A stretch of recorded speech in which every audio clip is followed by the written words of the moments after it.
This is John Nichols of The Nation magazine, and you're listening to the Ralph Nader Radio Hour. Stand up, you've been sitting way too long. Welcome to the Ralph Nader Radio Hour. My name is Steve Scrovan. David Feldman is out today, but filling in as our producer with the dulcet tones, Hannah Feldman. Hello, Hannah. Hello, Steve. You sound very dulcet as well today. Thank you very much. And the man of the hour, Ralph Nader. Hello, Ralph. Hello, everybody. We're going to talk about the so-called State of the Union speech and consumer protection, the meaning of Jesse Jackson's legacy, and all about rebellious grand juries. On today's program, we continue our remembrance of the late Reverend Jesse Jackson. Our first guest will be personal finance expert Michelle Singletary. Her award-winning personal finance column, The Color of Money, is carried in dozens of newspapers nationwide, including the Washington Post. We'll speak to her about her Washington Post column, How the Reverend Jesse Jackson Taught Me to Keep Hope Alive, her personal experience with Reverend Jackson, and why his message still resonates in an era of blatantly regressive racial and economic policies. There is an adage that a grand jury will indict a ham sandwich, meaning it's pretty easy for a prosecutor to convince a group of citizens assembled in a grand jury that there's enough evidence to charge someone with a crime. In this process, prosecutors can offer hearsay evidence and even evidence obtained illegally. And the grand jury doesn't hear any evidence from the defense. Many legal experts argue that the current system tips the scales of justice in favor of the prosecution. However, these days, grand juries are pushing back against the prosecutorial overreach of the Trump administration, refusing to indict, for instance, the man who tossed a sandwich, don't know if it contained ham, at a Customs and Border Protection officer, and federal grand juries have thrown out cases against New York Attorney General Letitia James, former FBI Director James Comey, and other weak and apparently politically motivated cases. To tell us all about this, we welcome Eric S. Fish, professor of law at the UC Davis School of Law, who, along with former DA of San Francisco, Chesa Boudin, penned an article in the New York Times titled, A Grand Jury Will Indict a Ham Sandwich, Not in the Trump Era. And we close out the show with Ralph's assessment of the State of the Union speech. As always, somewhere in the middle, we'll check in with our indispensable corporate crime reporter, Russell Mokhiber. But first, let's speak to a personal beneficiary of the late Jesse Jackson's legacy. Hannah? Michelle Singletary writes the nationally syndicated personal finance column, The Color of Money, which appears in the Washington Post on Wednesdays and Sundays. Her award-winning column is syndicated by the Washington Post News Service and Syndicate and is carried in dozens of newspapers nationwide. In 2021, she won the Gerald Loeb Award for commentary. She has written 4 personal finance books, including What to Do with Your Money When Crisis Hits, a survival guide, and The 21-Day Financial Fast, Your Path to Financial Peace and Freedom. Welcome to the Ralph Nader Radio Hour, Michelle Singletary. Thank you. Welcome, Michelle. After the passing of Jesse Jackson at age 84, I read the obituaries and the columns, and there weren't that many columns, actually, compared to some prominent entertainers and artists who have passed away, which surprised me. But one column which stood out very prominently was by our guest right now, Michelle Singletary, and it made such an impact that we wanted her to go through it paragraph by paragraph because it's so personal, and it testifies to the motivating genius of Jesse Jackson as he went all over the country and spoke to all kinds of audiences at all ages. You start your column, which appeared in the Washington Post on February 18th, Michelle, by saying, quote, I am who I am today in part because of a speech I heard in 5th grade at Matthew A. Henson Elementary School in Baltimore. It was 1970, and the auditorium was full of little black boys and girls fidgeting, waiting for the speaker to begin. Can you continue narrating that experience for us? Sure. I am somebody, a voice boomed from the stage, shaking us to attention.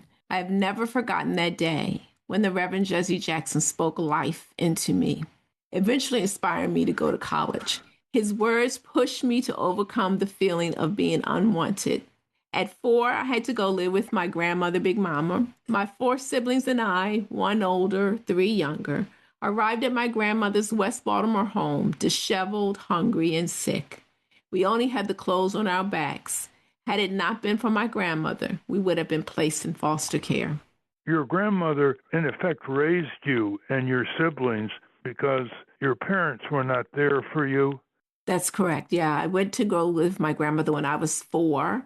My older sister was 8. I had a sister behind me, 3, and my twin brothers who were just 2 years old. And through pretty awful circumstances, we ended up in her care. And I lived the rest of my childhood and all through college with my grandmother. Who you refer to often for her wisdom in your columns, by the way. We've all heard Jesse Jackson's I Am Somebody speech, and white people react to it differently than black people. Not that the reactions are plus or minus. They just don't have the background to understand fully why he kept saying, I am somebody. He wanted the audience to respond that way. So his I am somebody speech from Jackson, tell me your reaction. So at the time that he came to my school, I've been at my grandmother's house for a couple of years, and my mother kind of drifting in and out of my life, breaking one promise after another. The first time I recall seeing my father was when my grandmother took us to see my grandfather in prison. And my grandfather said, that's your father sitting over there in the corner. And I looked over and he was sitting there. And that was the first time I ever recall seeing him. And so at that time in my life, I felt really quite alone and quite like, why would my parents want me? What was going on? And he came in that auditorium and right away he said, I am somebody. And he said, repeat it after me. I am somebody. And I just was like, I am somebody. I'm not just that little girl whose parents couldn't take care of her. I could be something. And he talked about, you are somebody, even if you're on welfare, you are somebody if you're black. He just kept going through that. And he kept saying after each one, repeat after me, I am somebody. And I started to, like many of the other little boys and girls, I started, shouting it at the top of my lungs. And it just, every time I said that, I could just feel myself getting larger. I could feel my confidence growing. I could feel like, you know what? I can overcome all of this to be somebody. And I was raised by my grandmother, who was the granddaughter of enslaved individuals. And so she was fearful of a lot of things, rightfully so. I mean, think about it.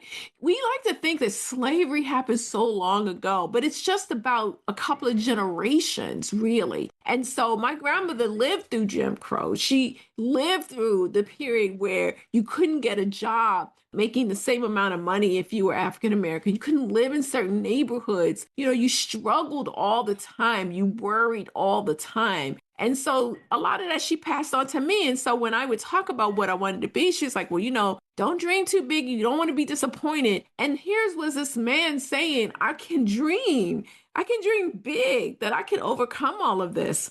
And so it was so inspiring. And I just remember I was actually a writer in elementary school. My first column was called Ask Michelle. My grade school teacher suggested that I write a column to answer questions from my fellow classmates. So he saw the writer in me, and I didn't think I could do this until Jackson said I could.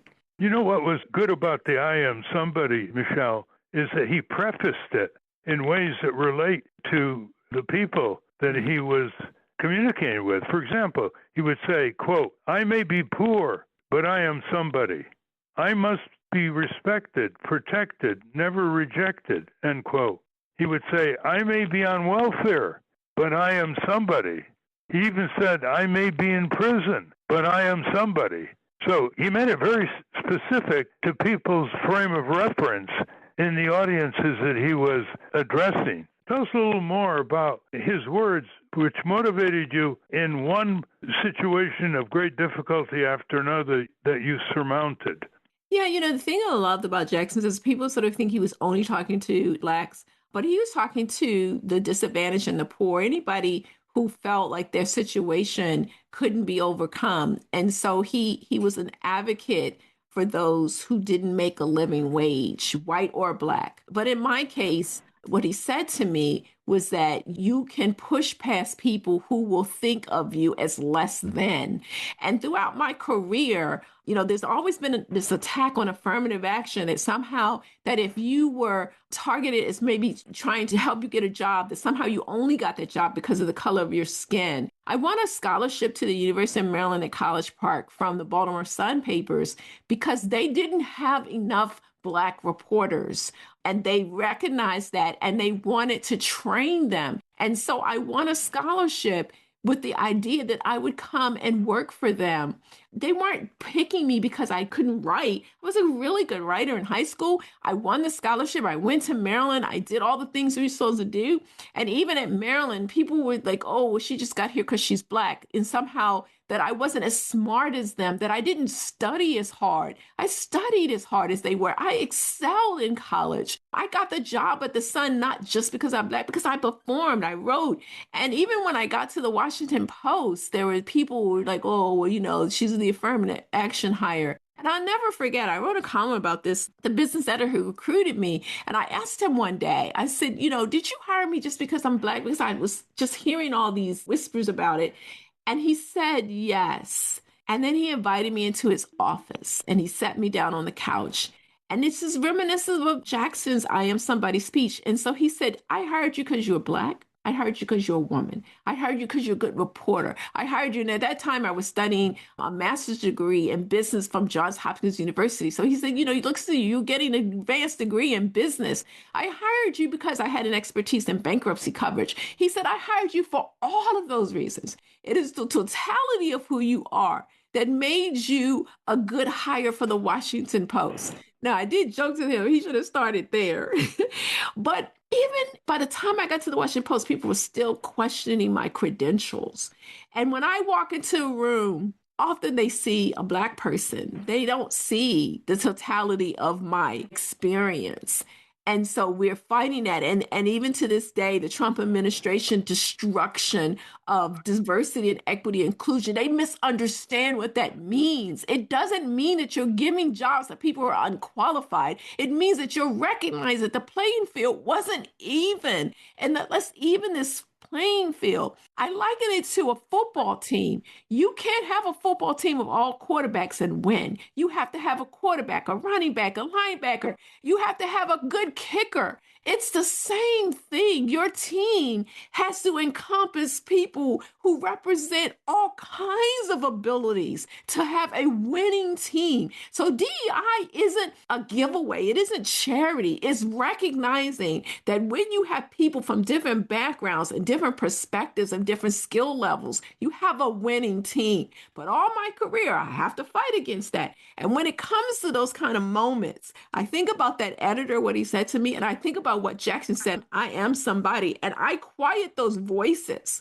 because what he told me that day in that gymnasium, that auditorium, that I am somebody. And so I don't let people question me anymore. And even when I sometimes question myself, because I work to get where I am good at what I do because of my experience and my gifting. No one gave me that job. I worked for it.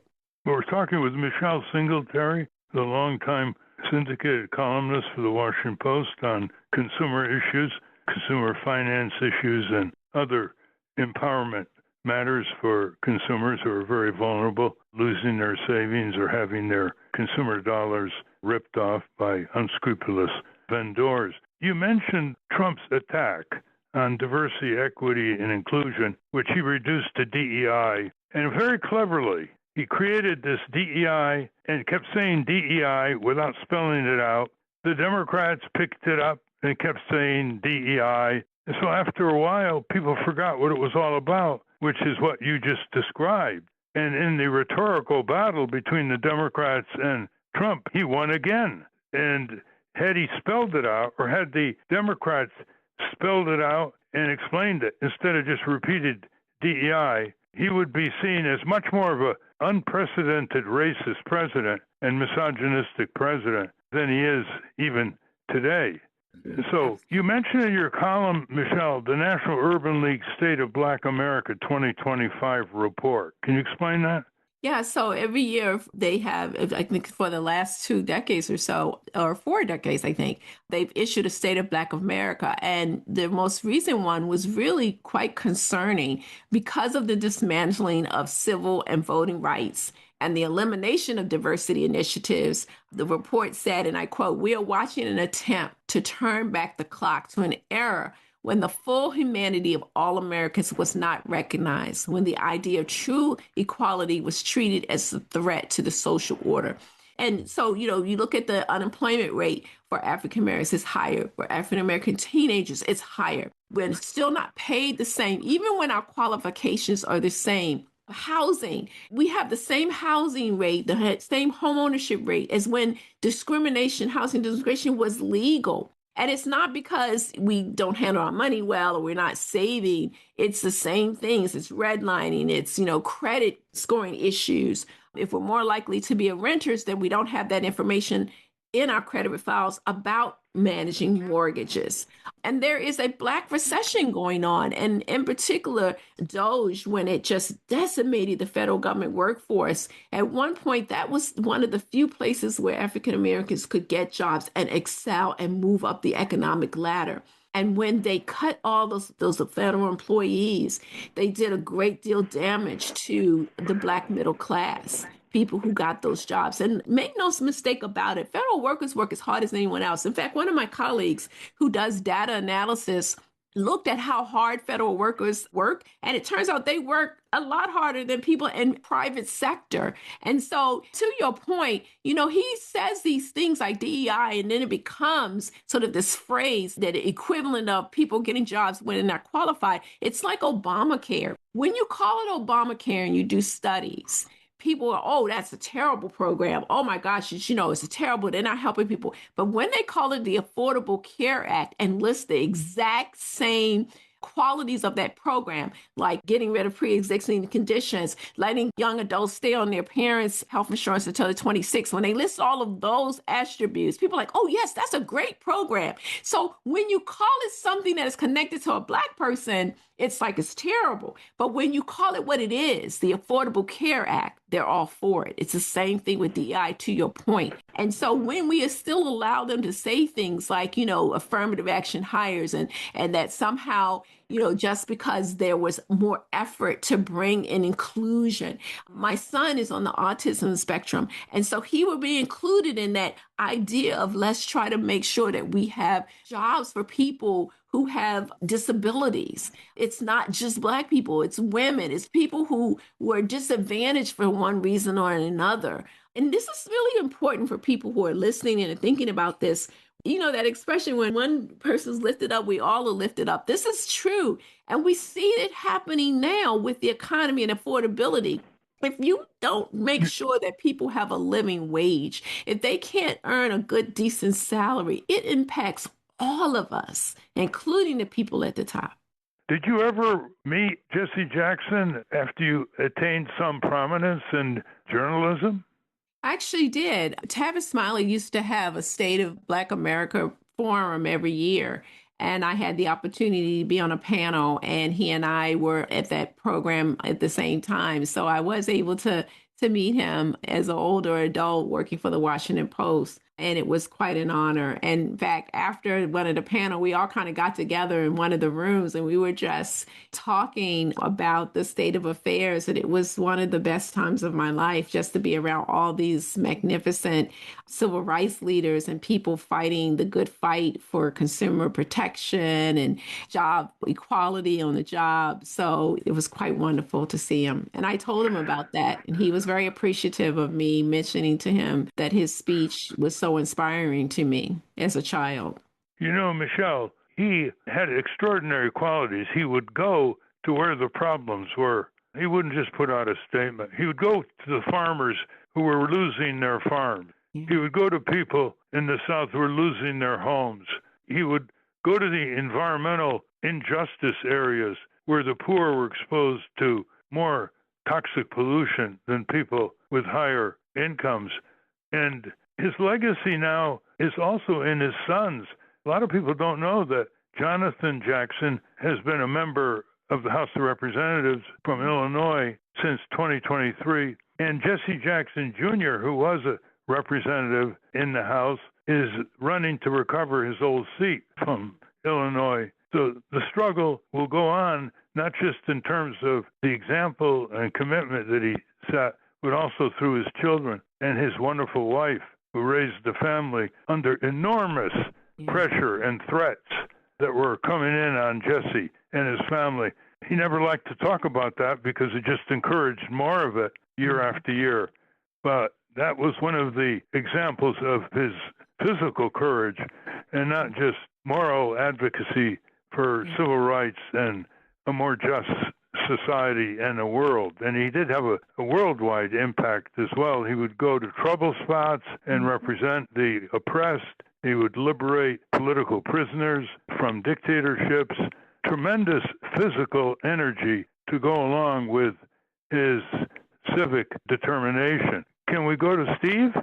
Michelle, you may or may not have thought too much about this, but I'm going to ask it anyway. I'm curious about Supreme Court Justice Clarence Thomas and his attitude, his negative attitude toward affirmative action. What do you make of that, if anything? Well, he certainly is challenged in that department. And some people might think that he was an affirmative action to the court itself. So I think it's like quite hypocritical for him to be so dismissive of affirmative action programs. So that's probably all I can say about that. It's very disconcerting, his position on that. I'm an advocate for it, have always been. And again, I think Ralph is right about how we name things. It's so interesting. I was at church on Sunday, and the pastor's message was about naming things and how we have to be very careful about what we call ourselves, the periods in life that we're in, that names matter, what we call things matter. And by objecting to affirmative action, the way the racists name it, it's some sort of charity work for workers. But if you name it by what it really was, which was a way to bring equity to past injustices, then how can you argue against that? Of course, the original affirmative action was for white males, wasn't it? People forget that. Yeah.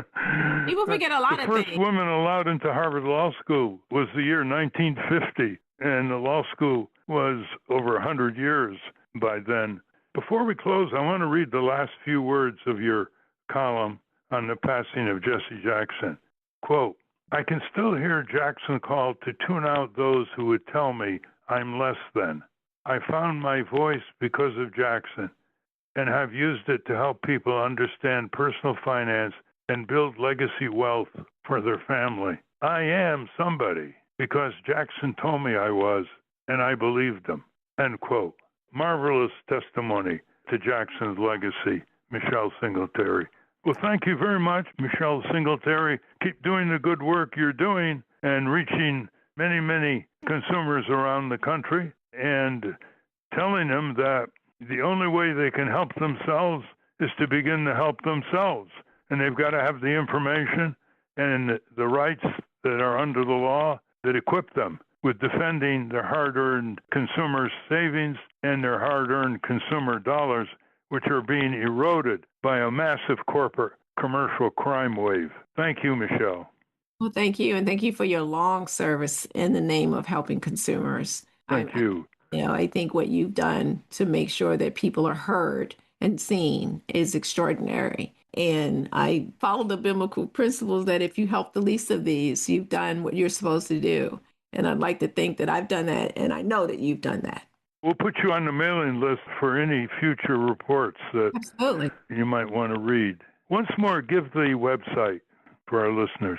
WashingtonPost.com. And then follow me on Instagram. We've been speaking with Michelle Singletary. We will link to her work at ralphnaderradiohour.com. When we come back, we're going to find out why grand jury indictments in the Trump era are no longer a slam dunk. But first, let's check in with our corporate crime reporter, Russell Mokhiber. From the National Press Building in Washington, D.C., this is your Corporate Crime Reporter Morning Minute for Friday, February 27, 2026. I'm Russell Mokhiber. For the grandson of the inventor of Reese's Peanut Butter Cup, all it took was one bite of a Valentine's Day Reese's Mini Heart to leave him, well, heartbroken. It didn't taste like milk chocolate, Brad Reese told NBC News. It tasted cheap. Reese said he looked at the front of the package and saw the words peanut butter, but not the word milk chocolate. And when he flipped the bag over and read the list of ingredients, he was, as he put it, horrified. Hershey's, which makes the beloved Buttercups and seasonal spin-offs like Mini Hearts, had replaced the milk chocolate with a chocolate-flavored coating that definitely was not chocolate, according to Reese. For most of my life, I ate at least one Reese's Peanut Butter Cup a day, and sometimes something seasonal like a Reese's Heart or a Reese's Christmas Tree, Reese said. But this was inedible. I threw it in the garbage. For the Corporate Crime Reporter, I'm Russell Mokhiber. Thank you, Russell. Welcome back to the Ralph Nader Radio Hour. I'm Steve Scrovan, along with Hannah Feldman and Ralph. Something extraordinary is happening at federal courthouses across America. Hannah? Eric S. Fish is professor of law at the UC Davis School of Law. Professor Fish's primary research is in criminal law, with particular focus on the ethical duties of participants in the criminal process, the structure of immigration crimes, and the system's emphasis on administrative efficiency. He has also served as a public defender, first with the San Francisco Public Defender's Office, and later as a federal defender in San Diego. Welcome to the Ralph Nader Radio Hour, Eric S. Fish. Thank you for having me. Welcome indeed, Eric. We're going to talk about the grand jury in American legal history and how the recent emergence of grand juries stopping becoming rubber stamps for prosecutors and pushing back, rejecting indictments requested by Trump's prosecutors, or some would call Trump's persecutors. So let's start with the grand jury as an institution, Eric. How did it emerge, and how are grand juries chosen? Well, great. So, I mean, if you go all the way back, it begins with the Assize of Clarendon in the 1100s, with Henry II creating sort of the common law. But initially, it was just sort of 12 men from each county who would tell these traveling judges about crimes that had been committed in the county. And that was sort of the basis for prosecution.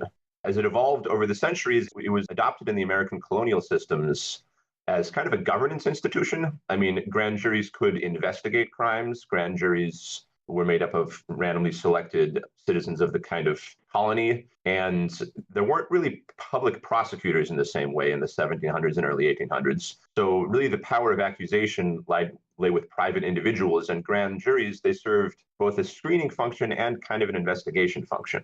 So they were really quite powerful and sort of a mechanism of democratic governance in a certain way, sort of like the petit jury is. Then over the course of American history, they were basically, their power has been dramatically diminished to the point that today, grand juries really are, in the significant majority of jurisdictions, sort of just rubber stamps for what the prosecutor wants to have happen.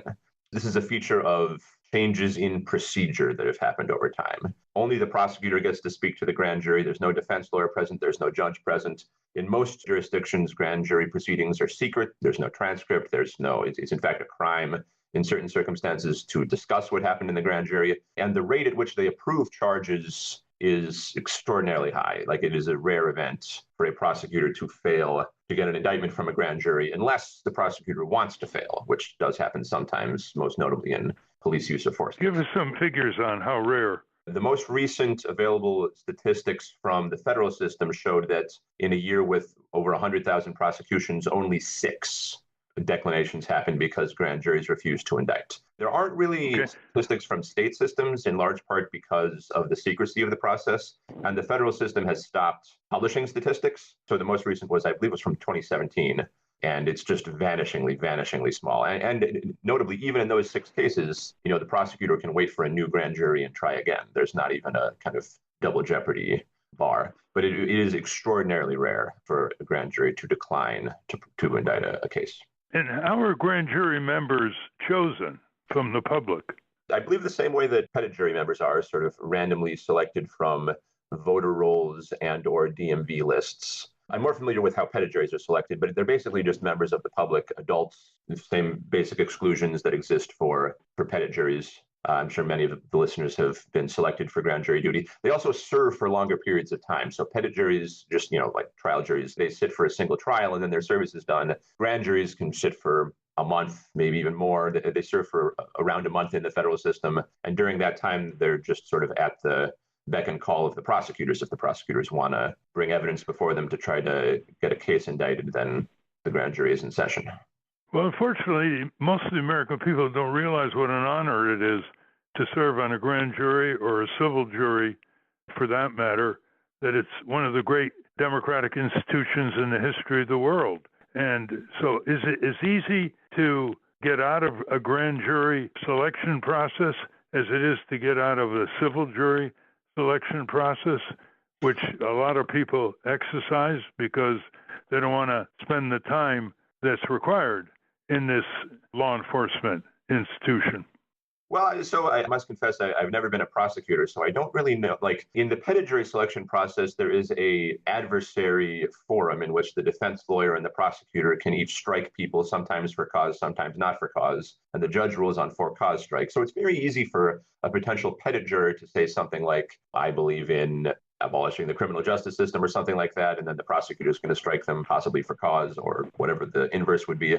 I don't think the same competitive striking mechanism exists for grand juries. I have to imagine that if you say something in the grand jury about how you can't be unbiased, that the prosecutor who is running the grand jury would have some way to relieve you. But having never either served on a grand jury or conducted one, because I've never been a prosecutor, I don't know that I can say too much more aside from, that they don't exist in the same kind of adversarial litigation environment that petit juries do. Isn't it true, Eric Fish, that once reluctant jurors experience the jury system, they're very high on it. They're very praiseworthy of it, and they're happy they went through the experience? Oh, yes, I've certainly seen that. I was a public defender for 4 years, and we would interview juries after cases, and they spoke extremely highly of it, even in your sort of lower level DUI cases where you would think they would be annoyed to have to waste, 2 or 3 days of their time. They find the process really kind of energizing. And I did too, from the advocate's perspective. Going into my career as a public defender, I was rather skeptical of the jury system, like who are these lay people to decide things? But my experience was that they actually did take it very seriously, even in the kind of more misdemeanor, lower level cases that I sometimes litigated. Like they would deliberate for hours, sometimes multiple days. Their comments to us afterwards suggested there were factions that they took it very seriously, that they were kind of debating, what the evidence showed, that they read the jury instructions very carefully. So yes, I think the jury system, to the extent that jury trials happen, and grand juries too, there's a lot to recommend it. Well, at the federal level, how many members are there of a grand jury, or does it vary? I think it varies. I believe it's north of 20. It's certainly more than a petit jury, but I think it varies by district. So districts call into session grand juries. They serve for that particular federal judicial district for a period of time. It's generally more than the 12 in a petit jury, but I don't think it's fixed. And there's also no unanimity requirement as there is in a petit jury. I believe it's just majority vote. What are the models at the state level that improve on the fairness of the grand jury procedure, if there are any? Right. So I think California is sort of the best system I'm aware of in state systems, but there are others that have some more sort of rights protective features, I believe, and it doesn't totally track the kind of blue-red state divide. Like Kansas has fairly robust grand jury procedures, Minnesota does as well. So in California, there are a number of different features of the grand jury process that make it more sort of procedurally robust. And many of these are features like downstream products of state Supreme Court cases that were decided in the 1970s. So in California, there is an obligation for the prosecutors to present exculpatory evidence before the grand jury. So not just evidence of guilt, but also evidence of innocence. The prosecutor also is limited in the use of hearsay testimony. In the federal system where I mostly practiced, there's no limit on hearsay testimony. So the grand jury can literally just hear the arrest report being read by some case agent who had nothing to do with the case. And this is, from what I understand, at least how most grand jury proceedings work. In the federal system, they just get some agent who works at the prosecutor's office to read the arrest report, and then the grand jury indicts. In California, they have to actually bring live witnesses. There are some exceptions to that, But by and large, you can't just have an agent of the state reading the arrest report. It has to be the arresting officers saying what happened, and then the other eyewitnesses, complaining witnesses, whoever else actually providing the evidence. And there's also a mechanism for review in California. So you can, as the defense lawyer, get the transcript of the grand jury proceeding and challenge it before the magistrate judge and argue that the indictment was improperly obtained. And so it can be reversed for that reason. That does not exist in the great majority of systems. So I think California is a pretty good model. There's also this alternative system called the preliminary hearing that a lot of states have adopted that kind of circumvents the grand jury and brings it into the courtroom. So the judge and the lawyers are there and they're trying to argue before the judge about whether the probable cause threshold has been met. I think lawyers prefer that system in part because the defense lawyer is involved and they can sort of negotiate with the judge. The judge has an incentive to get rid of the case. I think it would be better to have more robust grand jury procedures because that would get sort of the community involved in the screening of cases and take it outside the legal profession. Well, let's get into the remarkable rebellion of federal grand juries against the Justice Department prosecutors under the Trump regime since January 2025. That was the focus of your op-ed article with Chesa Boudin in the New York Times recently, February 13th. Yeah, so it's been happening over and over again, which is really quite remarkable, especially considering how rare it is for federal grand juries to refuse to indict. I cited the statistic earlier. In a single year with hundreds of thousands of cases, it happened only 6 times. I mean, there have been numerous cases for his political opponents. So Letitia James, she who brought that massive civil suit against him in New York, she was being prosecuted for a form of mortgage fraud, and the grand jury refused to indict. Similarly, James Comey, the former FBI director, the Trump administration attempted to prosecute him for statements made to Congress, basically claiming that he had lied under oath in Congress. The grand jury, from what we understand, we don't have all the information, but from what we understand, declined to bring 2 of the charges. And the prosecutor then sort of refiled a different indictment document and only showed it to the foreperson of the grand jury. And the judges later ruled that it had been improperly obtained. So the grand jury, it seems like, was a pretty effective screen against those charges, too. The 6 members of Congress who issued the video telling members of the military that they have the right to refuse illegal orders, the Trump administration tried to prosecute them for interfering with the discipline of the military or some other kind of nonsense charge. And the grand jury unanimously rejected it for all 6 members of Congress. So those cases all took place in Washington, D.C., or Comey's and Ms. James's were in Virginia. There have also been grand juries throughout the country in Chicago and in Washington, D.C., who have rejected cases against protesters. So the famous incident where a Department of Justice employee threw a sandwich at some Customs and Border Protection officers in D.C., the grand jury refused to file a felony charge, and then a petit jury acquitted on the misdemeanor charge. So he was acquitted of both by the grand jury and by the sort of trial jury. In Chicago, grand juries have refused charges against a number of different protesters that the Trump administration has tried to bring.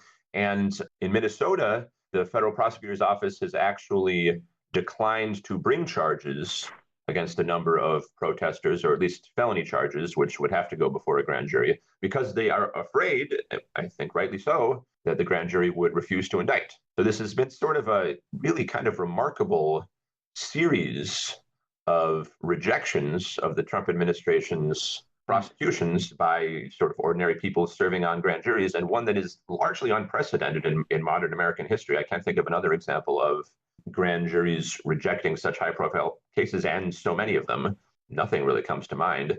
So in a certain sense, one might say this is the grand jury's original purpose, right? So as I was sort of saying at the beginning here, initially they were a democratic institution of governance. They were a local check on the sort of colonial oppression of the British, at least in the early colonial period. They refused to indict prosecutions under the Stamp Act, under the revenue laws. They were sort of a tool of anti-colonial resistance to British oppression. And this seems at least broadly analogous to that. Sort of local grand juries in places like Minnesota, Chicago, Washington, D.C. are rejecting the Trump administration's attempts to prosecute its political enemies and bring trumped-up charges against protesters.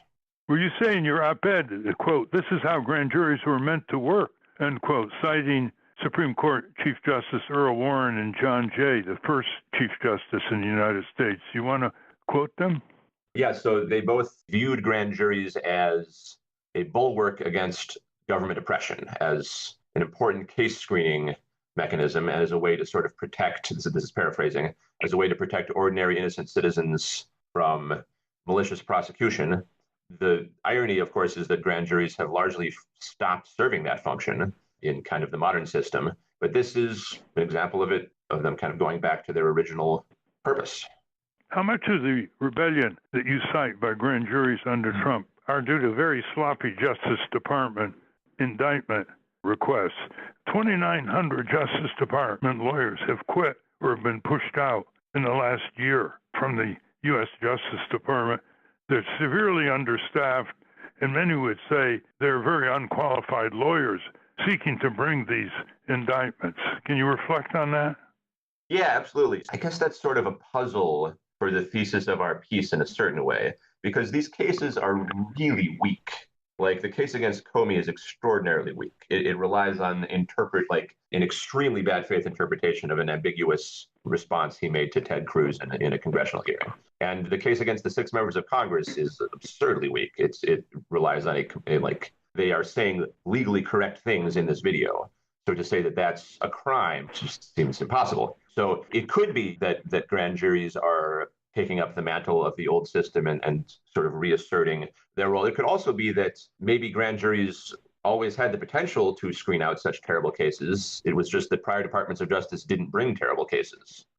Federal prosecutors, by and large, are risk-averse, professional lawyers who have fairly prestigious jobs and don't like failing before their bosses. I don't like coming back to the office and telling the boss, oh, the grand jury refused to indict for the first time in 5 years.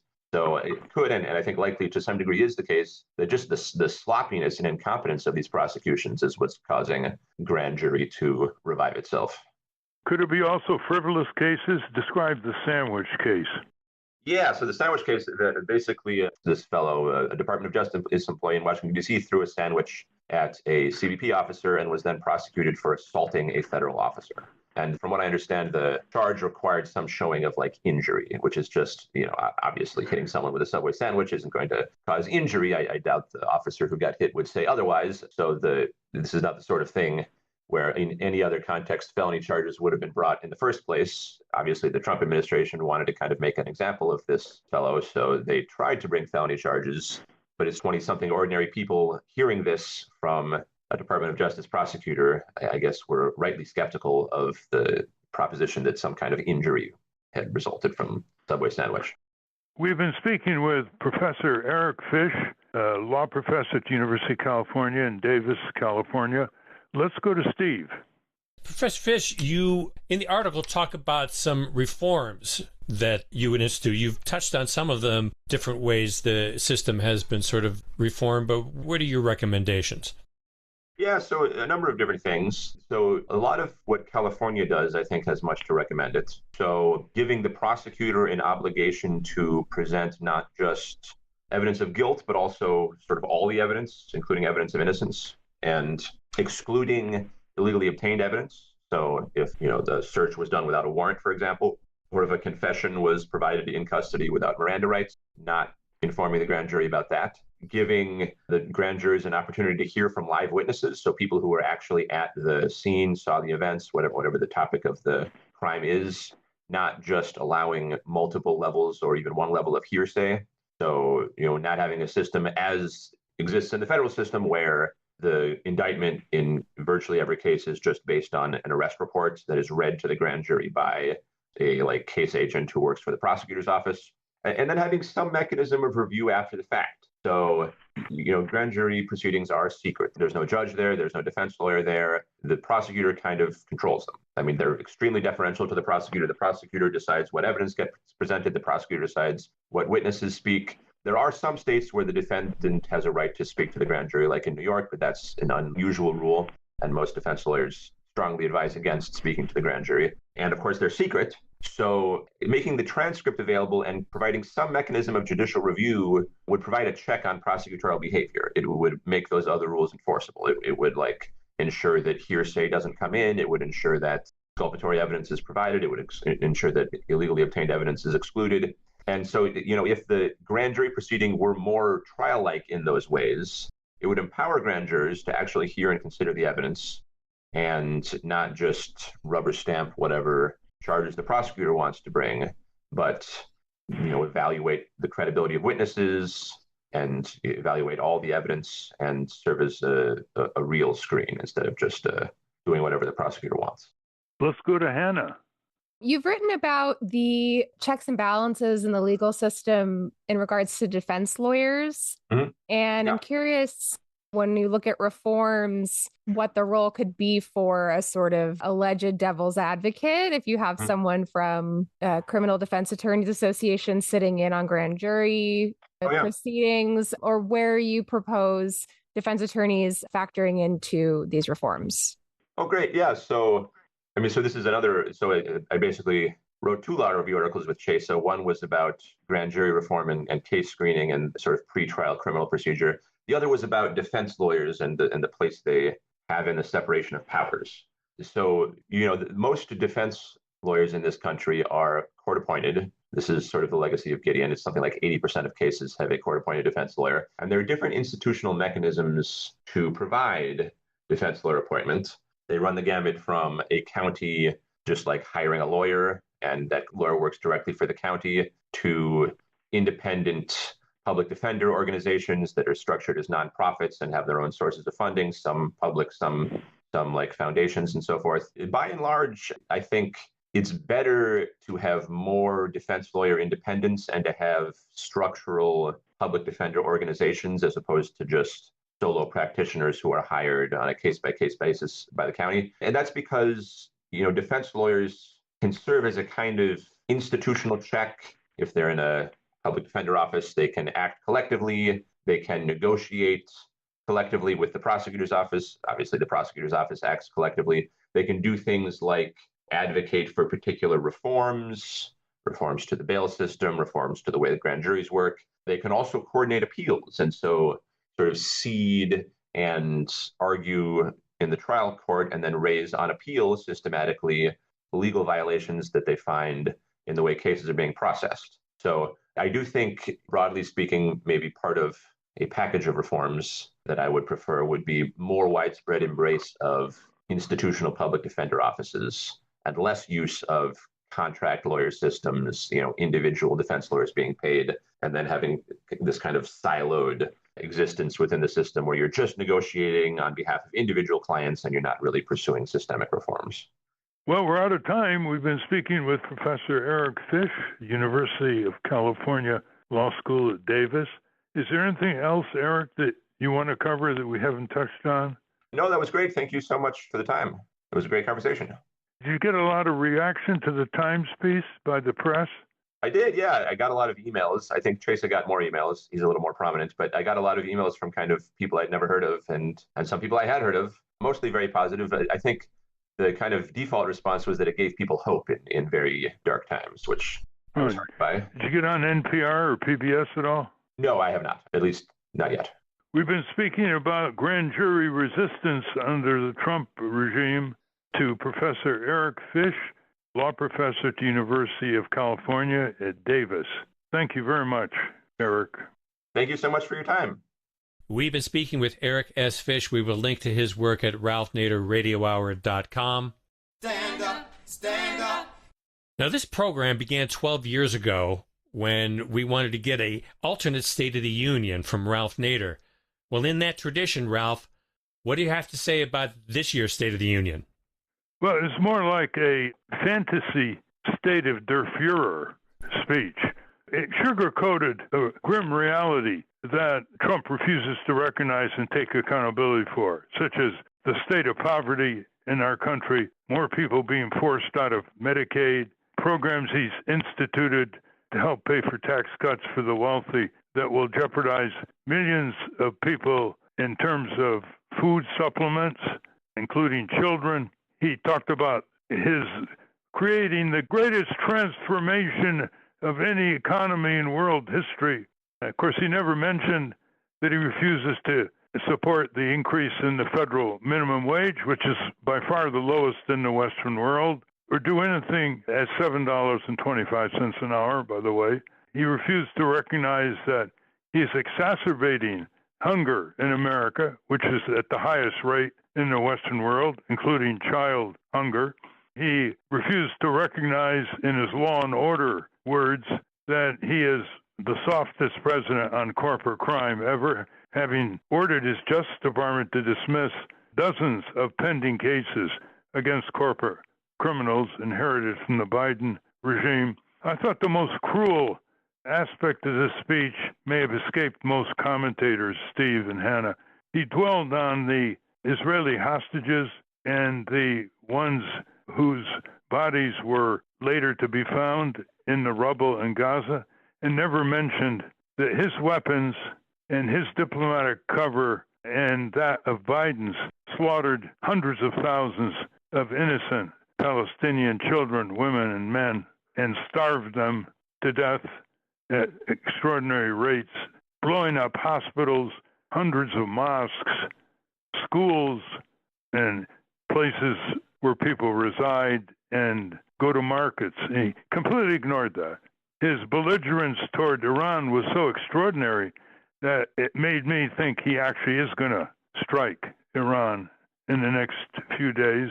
And that would be, of course, both a federal crime because he's using funds unappropriated by Congress and a constitutional violation because he didn't go to Congress for a declaration of war. His wrapping other people's virtues time and time again against his vices. Here's a chronic draft dodger who once said, looking at a cemetery of U.S. soldiers in Europe, he said, what was in it for them? And described them as a bunch of suckers and losers. And here he is praising veterans and giving a couple of them, one on active duty, one 100 years old, the Congressional Medal of Honor, musing that someday he hopes he'll get the Congressional Medal of Honor. I mean, the monstrous ego has no limit. I marveled at his energy. I mean, here he is, almost 80 years old, and he didn't stumble once.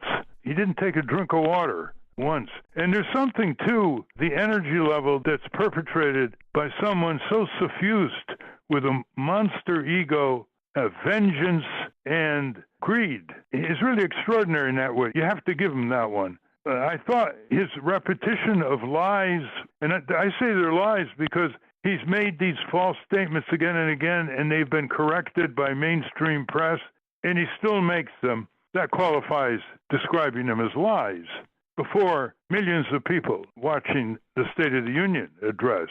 But I thought one of his worst was how he continues to try to destroy confidence in our electoral system. It was NBC had a correction list right after the speech where they described his statement, no more crooked mail-in ballots, except for illness, disability, military, travel, end quote. And they said that statement is false. And he also said, cheating in elections is rampant. And NBC corrected him by saying that is false. Cheating in elections is not rampant in our elections, like people fraudulently voting. There are a lot of other problems with our elections presided over by money and the two-party duopoly, but having voters cheat is not one of them. So all in all, it was fodder for political scientists for years to come. A dictatorial, serial law violator, self-enriching, chronic liar, cruel, vicious to vulnerable people and people without power, which is the majority of the people, elected dictator. This speech, which went for 1 hour and 48 minutes, the longest State of the Union speech ever, will be analyzed for a long time with the question at the center of the analysis being, how could so many tens of millions of voters be taken in by Trump's mouth, his lies, his false statements, his fantasies, his fake promises, his lack of any kind of record, whether as a businessman where he used bankruptcies as a strategy, self-admitting that, and his record as a politician in the first term.